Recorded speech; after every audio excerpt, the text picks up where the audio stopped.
40 minute समय हमने की कह समय गाड़ी देता का कहता कि 40 मिनट का समय बा हलचल जी खाली रौरे गाए हां लंगरा सरवा ना गाए चश्मा लगा के दिखो अरे देख का कहता रे हमारा कॉलर वाला तो चलते चलते एक है वायरल सॉन्ग बा एगो वायरल सॉन्ग अब फरमाइश बा ये अपने द्वार पर गवनी वायरल भइल तब सगरे लगभग फरमाइश हमरा अजय भैया औली से फरमाइश कैले बने अजय भैया अब राउर गा देते ने कि सुनया सनम बिहलु बरिया रे बिहलु बरिया रे जिया त मन न तोरा अब तोहरा मारे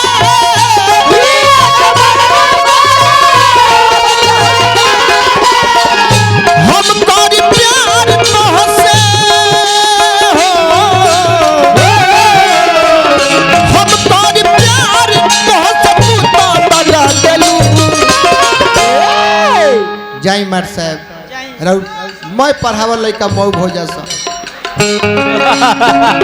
हम करी प्यार तोहसे तू तो बजा देलू हर दिल है चार जर कहीं लगा ले हर दिल है चार जर कहीं लगा ले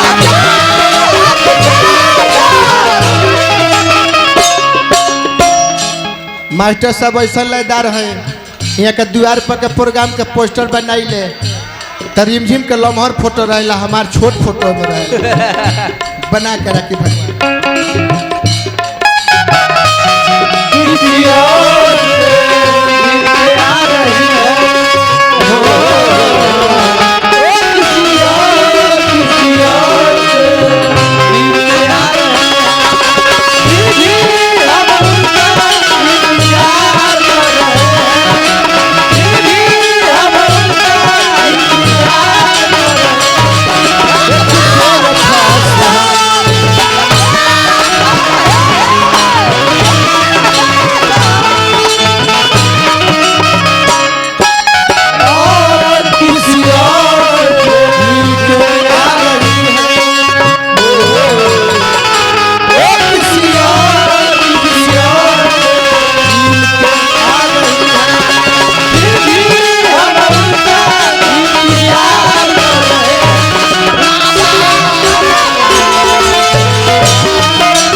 पुलिस राय भैया 1000 के गड्डी रिमझिम के 100 रुपया हमरो के दिले पहले 1000 रिमझिम के 100 हमरो के दिले पहले कोनो गलत नहीं कैले इनका बेसी मिले के चाहे इनका लगे व्यवस्था बा इनका लगे व्यवस्था बा हमनी लगे का बा कुछ नहीं है अजय भैया बानियौली के धरती से पुरस्कार दिल में नारायण जरुआ के बना के रखा कबो कबो भगवान पर यही से खीस बरल कि जाम हतक शरीर बनौला 100 ग्राम के बना दिल हमनियों के काम खिंचती बात लेकिन नीचे बा लेकिन कबो न मुस्कुरालू तू छोड़ में उठ जालू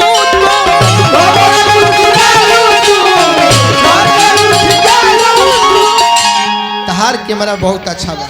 तू निमन से खींच लजा मत खींच देखा है ना करो और ऊपर तनी और ऊपर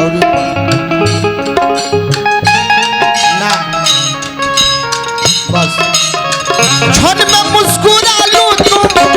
छोड़ में उठ जालू तू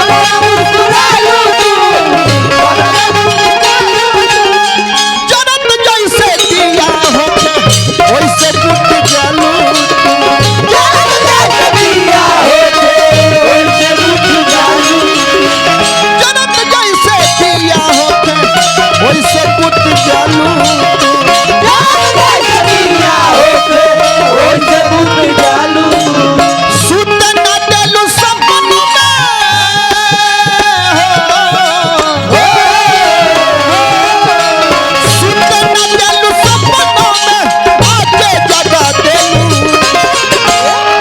तुहर दिल हो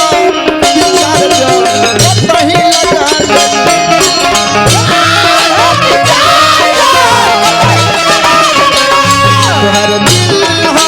विचार जो कहीं लगा लेकिन तू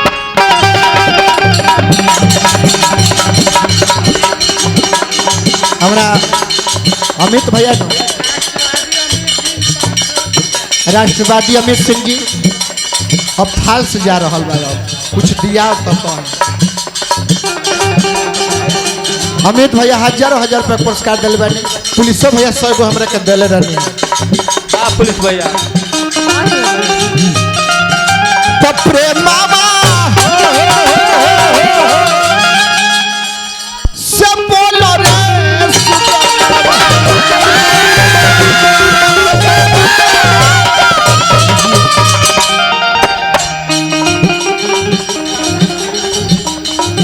अरे प्रेमावा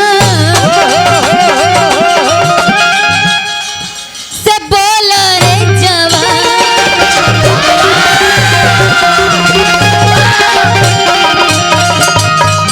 यही से कहले कि तू खाली नचनिया ना तू गायिका भी हो हाउ हाउ अच्छा जैसन हम कहनिया कहली है न हम कहनी कि प्रेमो से बोले जवानवा तो इहो कहली कि प्रेमो से बोले जवानवा एकरो दुगल होकल चाहिए अभियंता भैया में एगो बारी जुल्ली चूल्हा भाई उनका के कह द कि प्रेमो से बोले जवानवा तो ना कहीं का कही सारा बाबू वो अपना भाव में कहे वो अपना भाव में कैसे अरे प्रेमावा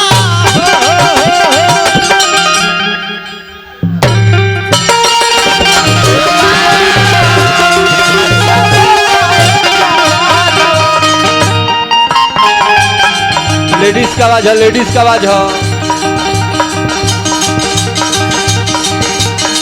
सीधी सी तरह बोला बत बोल राधापति घनश्याम बोल बत बोल रे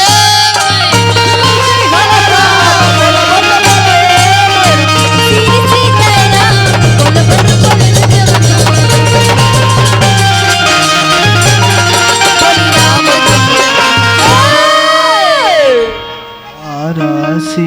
बेटा